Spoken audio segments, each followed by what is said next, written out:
Christmas time is here in Collis Queen, and today I'm going to talk about my top 12 favorite Christmas specials. Like most holiday specials when I was growing up, you really had to pay attention to your local listings or else Santa Claus wouldn't be coming to your town until the next year. Thankfully, my mom taped as many specials as she could. And some, quite frankly, were a mystery as to how the specials were even made. In later years, the majority of these specials were available on DVD or streaming services, usually in pristine quality.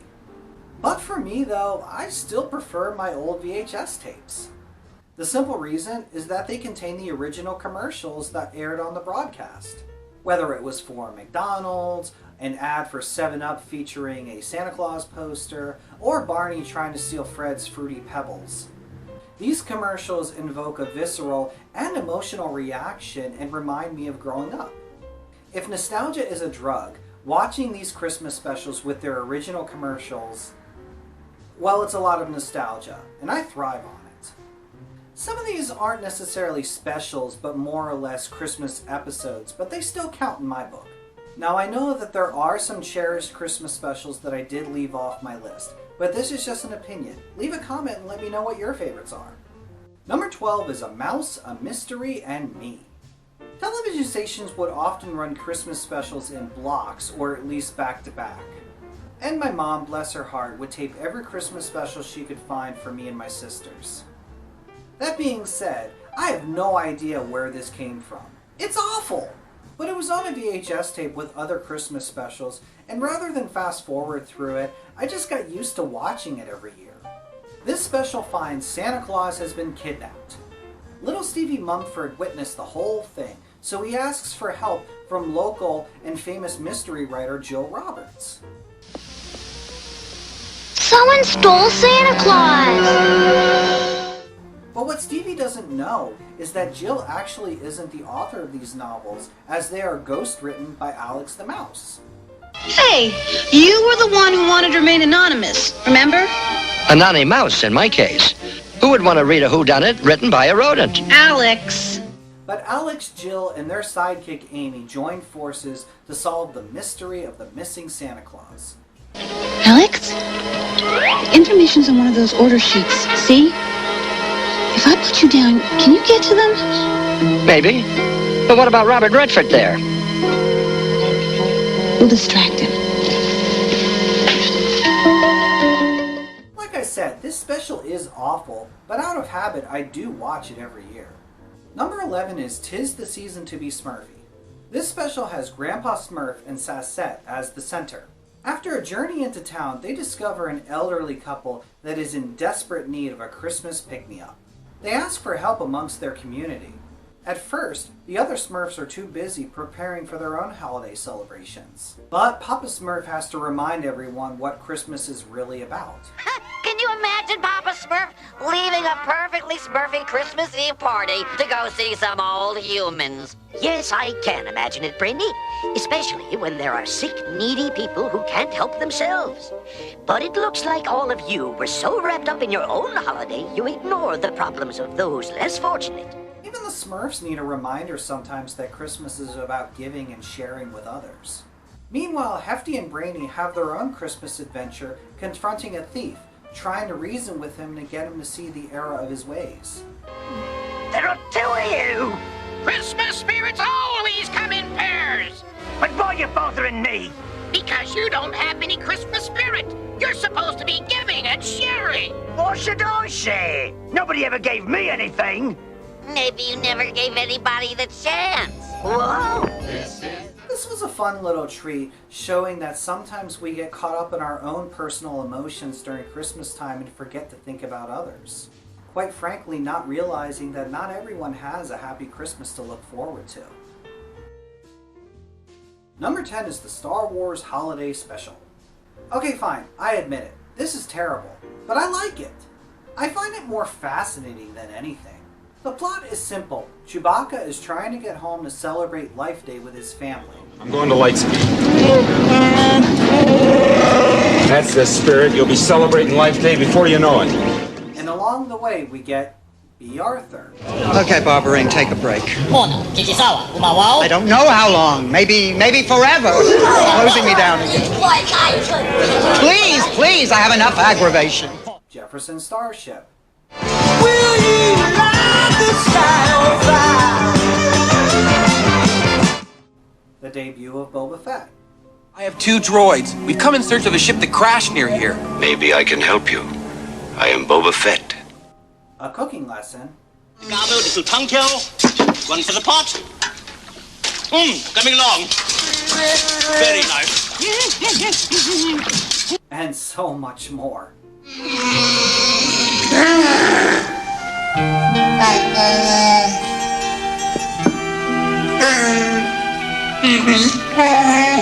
This special brings about more questions than anything. Did fans know that The Empire Strikes Back was coming out a few years later? Did this release sour audiences on the concept of Star Wars? And what was the logic behind having this special act as more so a variety show featuring 70s celebrities? I really wish that George Lucas would comment on this enigma rather than forsaking it. In the end, though, what I like about it is that it did feature all of the original cast. Try to enjoy your life day. I gotta get back to this engine. I think we might have it solved. R2! So I still consider it a distant part of the magic of the original trilogy. And quite frankly, I would rather watch this than The Last Jedi. Number 9 is The Simpsons, Marge, Be Not Proud. It's Christmas time in Springfield, and Bart has his heart set on the video game Bone Storm. Bunny, Bone Storm, or go to hell! Bart? Rather than waiting for Santa, he makes an impulsive decision and decides to shoplift the game. But he's caught. He thinks he's in the clear, though, when he manages to erase the message left by store security on his family's answering machine. We didn't have a message when we left. Oh, very odd. Hello, Mother. Hello, Father. Meanwhile, Marge's Christmas wish is to have a family photo taken that's better than the previous years. Hey, I don't remember saying that. But to Bart's dismay, the photo studio is located at the Try and Save, where he was caught shoplifting. He is spotted, his secret is revealed, and Marge is mortified. The episode turns a little bit more sad and heartfelt, as Bart is grief-stricken by the embarrassment that he caused to his mother. He then tries to win back her love and affection the only way he knows how. I wanted to surprise you for Christmas. Oh, sweetie, this is the best present a mother could get. Number 8 is South Park, A Very Crappy Christmas. This is arguably an anti-Christmas special when you look at the plot. But at the same time, it does hit all the high notes that you would find in a typical Christmas special. It's funny and kind of sweet, too. In a twist, the citizens of South Park are content with spending times with their friends and family, ready for a non-materialistic Christmas. Not one toy. I guess this year everyone's content to celebrate with candles and love. This is hopeless. We're just gonna have to face that the commercialism has been sucked out of Christmas. And in other news tonight, it appears that everyone is officially sick of Christmas. But Kyle, Stan, Kenny, and Cartman feel that this is wrong and hatch a plan to get people out of their homes and back into the stores to buy presents. They even enlist the help from Mr. Hanky. The kids in Poop all work together to try to spread the message throughout the community. Not really having any success, they decide an old-fashioned Christmas special is the way into everyone's heart. You wish, we wish, and I'll riddle. Tra-la-la-la. You sit, we sit, and I'll stand. Tra-la-la-la. Let's all try to help a little, 'cause even a miracle. It's okay, we'll just have his character die in the film. Even a miracle needs a hand. I am very fond of this section of the episode since it pays homage to one of my other favorite Christmas specials, 'Twas the Night Before Christmas. Number 7 is 'Twas the Night Before Christmas. This is a little bit of an odd Christmas special, but it works. A community of both mice and humans are heartbroken when they discover Santa Claus is not coming to town. Father Mouse discovers that it was his own cynical son Albert who caused this mess. Albert had wrote a letter to Santa Claus saying that he's just a big phony and he doesn't believe in him. But if he doesn't believe in him, then why is he writing a letter to him? Anyhow, Father Mouse reasons with Albert, singing a song about imagination and the power of belief. There's more to the world than meets the eye. When doubt's in your mind, give your heart a try. Let up a little on the wonder why and give your heart a try. The charm of this special is really within the original music. To try to get the town back in Santa Claus's good graces, clockmaker Jonathan Trundle starts a project that will play a beautiful song for jolly old Saint Nick that acts as an apology, begging for forgiveness. It is a daunting task, but even a miracle needs a hand. You hope, and I'll hurry. You pray, and I'll plan. We'll do what's necessary, 'cause even a miracle needs a hand. Number 6 is Married with Children. It's a Mundyful Life. This is one of the funniest episodes of the beloved series. It starts with hope and anticipation, but turns to disappointment as Al does not come through with the Christmas presents that he promised his family. His family is livid, and taking cues from It's a Wonderful Life, Al feels that maybe they would have been better off without him just before he's electrocuted. He is awoken by his guardian angel, played by none other than Sam Kinison. Oh, you think your life reeks? Take a whiff of mine, pal. My wife gained 100 pounds for every year we were married. We had 2 kids, I think. She ate them, I don't know. I hated driving home so much I had vanity plates written up that said, "Hit me." Sam Kinison delivers on Al's wish, and to his shock, he finds that his family is much happier without him. Both Bud and Kelly are civilized children, Peg loves the kitchen, and the new patriarch of the family is a pre-Jefferson Ted McGinley. I saw Mommy kissing Santa Claus. It's Daddy! Al can't take it anymore, as he wants his family to be miserable, but to all be miserable together. He is brought back to his regular life. The family is still mad at him, but Al couldn't be happier to be reunited with them. Thanks a lot, Al. This is the worst Christmas I've ever had. Yeah, me too. This reeks. Number 5 is Mickey's Christmas Carol. I loved this special growing up. It starts with a few vintage shorts before breaking into the Disney adaptation of the classic tale. While abridged, this special does hit all the high notes of the source material. Ebenezer Scrooge is consumed with his own avarice, perhaps beyond a point of no return. But one fateful Christmas Eve, he is visited by the ghosts of his old partner Jacob Marley, and then by the ghosts of Christmas past, present, and future. I particularly like the story of the past, as you could see Scrooge was not always a miserable miser.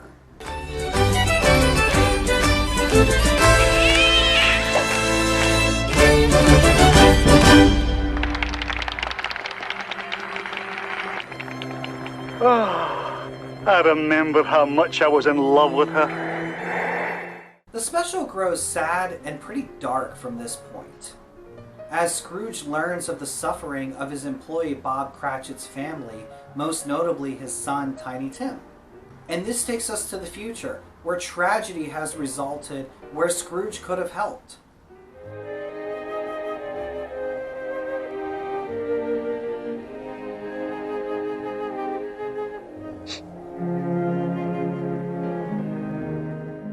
And just before his fate is sealed, he gets one last chance to make it all right. And God blesses everyone. Number 4 is The Simpsons. Simpsons roasting on an open fire. Most of my specials I listed came out before I was born, but I remember watching the premiere episode of this iconic series. I was only 9 years old, and I had no idea that it would still be on 30 years later. But once I heard Bart Simpson say, Well, I'm Bart Simpson. Who the hell are you? I knew that the show was unique and nothing like I had ever seen before. This episode is simple and sweet, as Homer is desperately trying to earn extra money for his family. His Christmas bonus was canceled, and Marge had to spend the family savings on getting Bart's tattoo removed. Ow! Quit it. Ow! Quit it. Hey, what's with this? Ow! Quit it. Echoing the sentiment from Christmas specials, Homer's emotions turn from practical to desperate. He's at his wit's end, begging for a Christmas miracle by betting his last few dollars on a dog race. The dog loses, but the Simpson family actually wins, as they adopt this sweet little puppy, aptly named Santa's Little Helper. Hey everybody, look what we got! A dog! Alright, Dad! I honestly can't remember when I saw this for the first time if I thought it was just a Christmas special or the debut of a series that would go on seemingly forever. Hey, little one, Santa's back. Ho, ho, no! Damn it! Number 3 is Frosty the Snowman. Frosty the Snowman, sponsored by McDonald's. It's a good time for the great taste of McDonald's. It's a good time for the great taste of McDonald's. Man, I miss the 80s. This was a very endearing special. With the assistance of a magic hat and a big dosage of suspension of disbelief, Frosty the Snowman came to life one day. But his time was limited, so he wanted to have as much fun as he can with the kids before he melts away. Frosty the Snowman knew the sun was hot that day. So he said, let's run and we'll have some fun now before I melt away. With the rising temperature, Frosty realizes he needs to do something quick. So he, Karen, and Hocus the Rabbit head for the North Pole. But sadly, Frosty is tricked and trapped in a greenhouse, and the jolly happy soul melts away. Karen is heartbroken, but she's soon visited by none other than Santa Claus. Don't cry, Karen. Frosty's not gone for good. Jolly old Saint Nick explains to Karen that Frosty is special and was made out of Christmas snow, so he may melt away, but he'll be back on Christmas Day. Number 2 is How the Grinch Stole Christmas. This is similar to A Christmas Carol in that the focus is on the villain, this time being the Grinch. He stood there on Christmas Eve, hating the Who's, staring down from his cave with a sour, grinchy frown at the warm, lighted windows below in their town. But he's not all bad. I think the Grinch is an exaggerated example of some of the holiday frustrations that we all feel. But he takes things a little bit too far, as he schemes to steal Christmas from everyone, including presents, decorations, and the sacred roast beast. You're a mean one, Mr. Grinch. You really are a heel. You're as cuddly as a cactus, you're as charming as an eel, Mr. Grinch. Wow, I don't think the singer even likes him.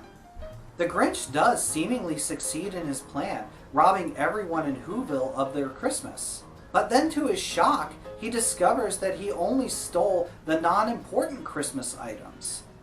Everyone in Whoville is grateful for what they have and the family around them, not the superficial things, and nobody can steal that away from you. The Grinch then has a change of heart. He then experiences a newfound happiness by celebrating with the Who's on Christmas rather than ostracizing himself from the holidays, like many people do. Number 1 is A Charlie Brown Christmas. It's over 50 years old, but it's still the most enjoyable and relatable Christmas special ever made. Charlie Brown spends the majority of the special depressed, searching for a deeper meaning into Christmas. I just don't understand Christmas, I guess. I like getting presents and sending Christmas cards and decorating trees and all that, but I'm still not happy. I always end up feeling depressed. Charlie Brown, you're the only person I know who can take a wonderful season like Christmas and turn it into a problem. Even in the 1960s, there was an abundance of commercialism, which sometimes can be overwhelming to some during the holiday season. Lucy encourages Charlie Brown to be the director of the Christmas pageant, but that doesn't go so well. The interest that they show in their director. Am I right? I said, am I right?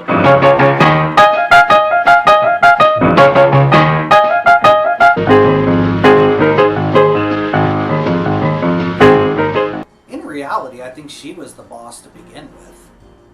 The final straw occurs when Charlie Brown is chosen to pick out a Christmas tree to be the centerpiece of the Christmas play.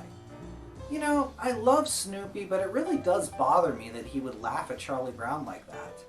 Feeling lost, he asks if anyone knows the real meaning of Christmas. Linus comes forward and recites the Christmas story from the Bible. Everyone has a temporary change of heart towards Charlie Brown. They show his pathetic tree a little bit of TLC, and of course the episode ends with everyone singing.